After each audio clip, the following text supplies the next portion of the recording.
Surat An-Nas. Surat An-Nas merupakan surat 114 di dalam Al-Quran. Surat An-Nas adalah surat terakhir di dalam juz 30 sekaligus surat menutup di dalam Al-Quran. Surat An-Nas terdiri dari 6 ayat dan tergolong surat Makkiyah.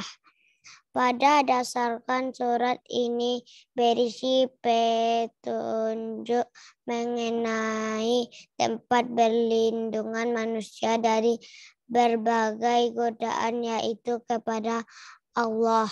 Selain itu juga menjelaskan bahwa godaan tersebut tidak hanya yang berasal dari bisikan setan, namun juga manusia.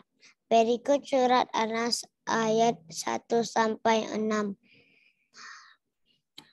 Bismillahirrahmanirrahim.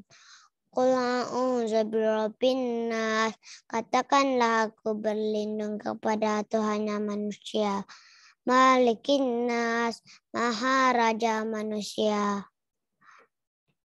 Ilahin nas, Tuhan yang disembah manusia. Min syarril waswasil khannas, dari kejahatan bisikan setan yang bersembunyi. Allazi yuwaswisu fi sudurin nas, yang membisikkan kejahatan ke dalam dada manusia. Minal jinnati wan nas, dari kelompok jin serta manusia.